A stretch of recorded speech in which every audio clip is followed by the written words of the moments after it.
couple things. In terms of U.S. foreign policy. Stop supporting Israel. Stop supporting Israel. Israel committed a genocide in Palestine. It's still ongoing. And now they're committing another genocide in Lebanon. And what are you doing? You're serving Israel. Stop serving Israel. All right. The core of our, is that, can continue now? All right. Israeli military strikes have escalated despite the ceasefire, pushing the total death toll to nearly 73,000. Late last week, Prime Minister Netanyahu ordered the IDF to seize 70% of Gaza in complete violation of the ceasefire agreement. So, Secretary, the State Department must take the lead for the U.S. implementing the president's 20-point plan. What is the status of implementation? What progress should we expect to see in the next few weeks? What is your response to Prime Minister Netanyahu's directive? You're talking on Gaza? Yes. Yes, okay. So, well, because you started out talking about Iran. So let me just, first let me just say I disagree. I said in the meantime, the Trump administration seems to have forgotten about the crisis in Gaza. No, no one's forgotten about it. I think luckily there's not active combat operations happening of the kind that we saw a few months ago, but it's still a challenge that we're going to work through. I just wanted to correct the record for a second. You said we had not achieved our stated aim, and I know you went through it in your opening statement. No, if you don't mind, I have a limited time for questioning, Mr. Secretary. No, but you gave my a long question, introduction, and then now you're going to answer some of these things? No, well, I want to get to Gaza. I want to get to the 20-point plan, which is what my question is about implementing the 20-point plan. What is the status of implementation? What progress do we see in the next few weeks? What is your response to Prime Minister Netanyahu's directive? Let me first start with the status.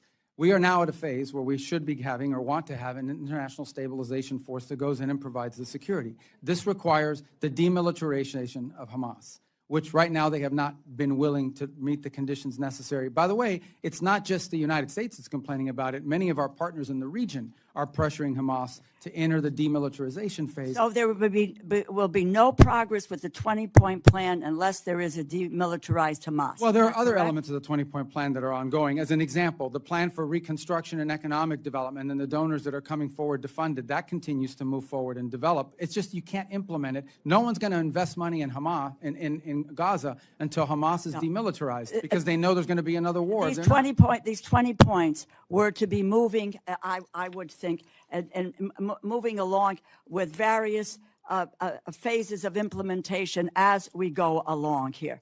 In terms of also humanitarian aid, it is all laid out, but as I said, there are only two that have been apparently implemented. No. That is with 72 hours of the hostages will be released. So Netanyahu's directive, IDF seize 70% of Gaza. Just your view, because I need to move on. Yeah, our view of it is I think those comments he made last week in an appearance that he did somewhere, we have a plan. It doesn't call for that.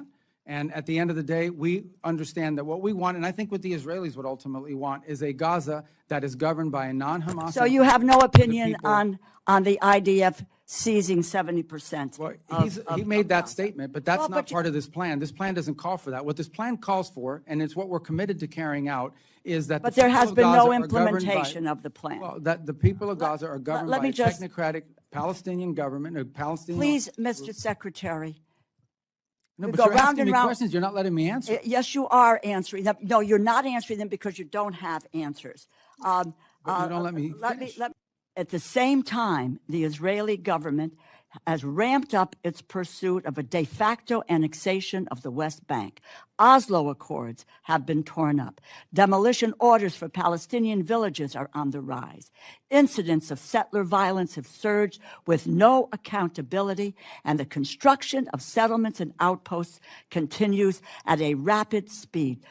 Mr. Secretary, do you believe that the situation in the West Bank is one that leads to greater cooperation between Israelis and Palestinians, or will create conditions for a two-state solution and promote Israel's two-state solution, in my view, will promote Israel's long-term? As the president has stated clearly and repeatedly, he is not in favor of these changes or the changes in the status in the West Bank, that it potentially complicates our ability to work out the deal in Okay, Gaza as thank well. you. And the president's been consistent. He has said this multiple times, and we've shared that with our Israeli counterparts as well.